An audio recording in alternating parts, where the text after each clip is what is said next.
Bonjour et bienvenue sur Étoile de Bethléem. Je suis le Père Ludovic Nobel, missionnaire de Bethléem et bibliste.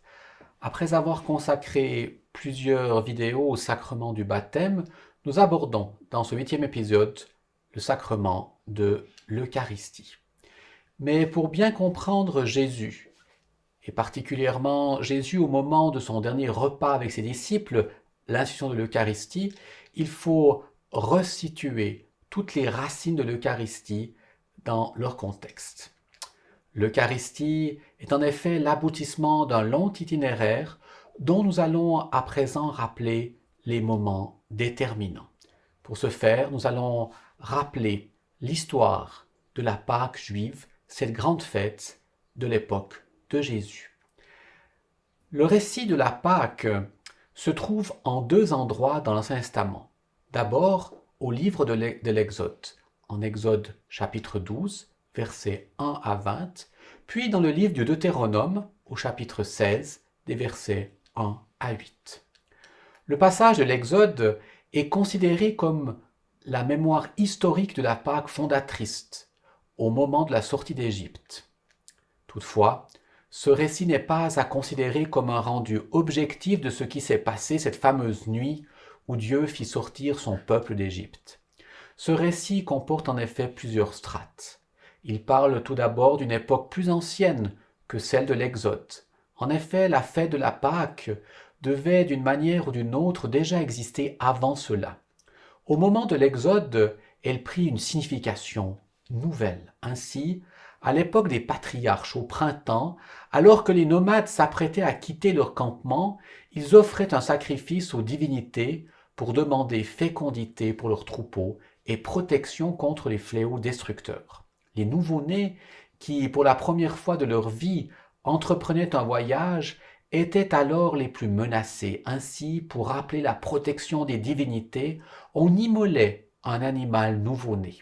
Avec son sang, on marquait les tentes, voulant ainsi signifier que les tentes marquées par ce sang étaient protégées des dieux contre les fléaux.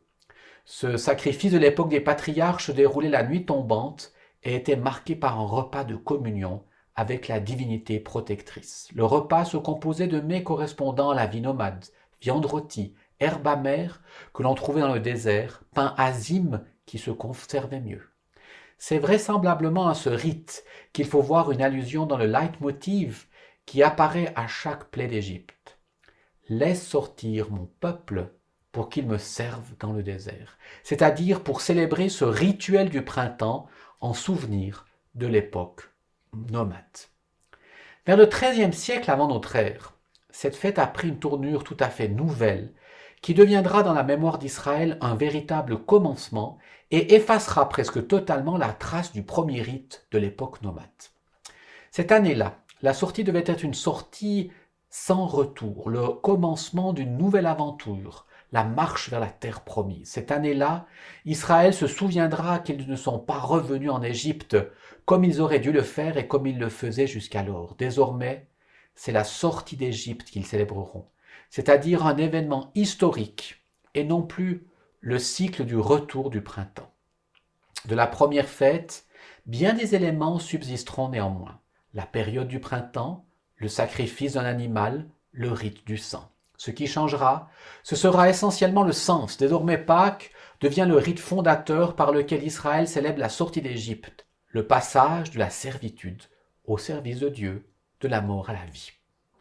À la suite de ce que nous venons de dire, il en ressort que le récit de la Pâque au livre de l'Exode n'est pas avant tout un récit historique. Il ne cherche pas avant tout à nous raconter dans tous les détails ce qui s'est passé cette fameuse nuit, mais plutôt il cherche à nous expliquer comment les Juifs célébraient cet événement. En ce sens, c'est un récit liturgique. En relisant attentivement le récit, nous remarquons que rien n'est laissé au hasard. Le temps de la mise à part de l'animal est précisé 4 jours avant le sacrifice, sa dimension, aussi ainsi que le nombre de participants, ce qu'il faut manger et comment. Pour faire bref, nous pouvons dire que ce sont des rubriques liturgiques. Notons encore que dans les deux récits de la Pâque, la fête de Péchach est étroitement liée à la fête des Azim, la fête des pains sans levain.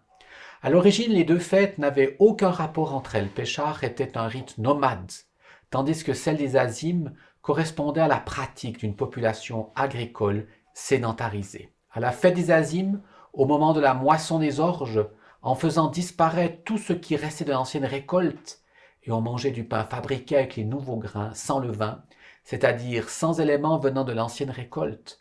Cette fête était déjà pratiquée par les Cananéens au moment de la conquête israélienne. Cette fête sera adoptée par Israël. Puis étant donné qu'elle avait lieu plus ou moins en même temps que Pâques, les deux fêtes seront fusionnées pour devenir un mémorial de la sortie d'Égypte. Notons encore que c'est essentiellement à partir de la réforme de Josias que la Pâque occupera un rôle central dans le judaïsme, c'est-à-dire au 7e siècle avant notre ère. En effet, au cours des travaux de restauration du temple de cette époque, Josias trouve le noyau de ce qui deviendra le Deutéronome.